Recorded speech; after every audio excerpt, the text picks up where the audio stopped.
आज सारा पृथ्वी एक अद्भुत परिवर्तन दे गति करुचे। युद्धर गुजब, दुर्भिक्ष, भूमिकंप एवं महामारी यही सब केवल खबर नुहे, यह एक पूर्व सूचना। मानव जाति आज एक अनिश्चितता भितर बंचुअछि, किंतु मने रखंतु यही सब केवल प्रसव वेदनार आरंभ मात्र। अधर्म बढ़ीजा हेतु अधिकांश लोकंक प्रेम शीतल होइजिवो, किंतु जे माने शेष पर्यंत धैर्य धरी रहिबे से माने ही परित्राण पाइबे।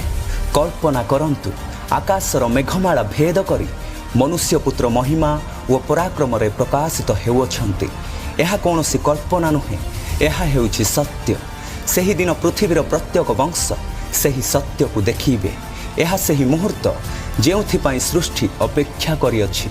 अंधकार को चिरी उदय हेउथिबा एक अमर ज्योति, जहाँ मानव इतिहासर गतिपथ को सबुदिन पाई बदलई देव।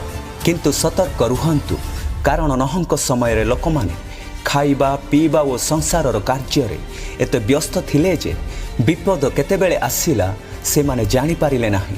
आज मध्य आमे सही भली दैनंदिन जीवनर कोलाहल रे हजि जाइअछु। प्रभु जीशु कहिअछंती, सही दिन और समय विषय रे केही जानती नाही, एपरिक स्वर्गदूत व पुत्र मध्य केवल पिता जानती। तेणु सर्वदा जाग्रत रुहंतु, कारण जो समय रे आपण भाबी नथिबे सही मुहूर्त रे मनुष्य पुत्र आसीबे। प्रभु जीशु कहिथिले, जदि घर मालिक जानी थांते केउ समय रे चोर आसीबो, तेबे से जाग्रत थाई अपना गृह रे प्रवेश करने को दियंते नाही। आपणक जीवन कौन सही परि अछि? आज ही समय प्रभुंक सहित निज संपर्क को नवीकरण करंतु। प्रार्थना और सतर्कता रे निजको गढ़ी तोलंतु, कारण से आसुअछंती एवं तांको पुरस्कार तांको सहित अछि। आपण कौन प्रस्तुत कि? जदि हाँ, तेबे कमेंट करंतु। आमेन।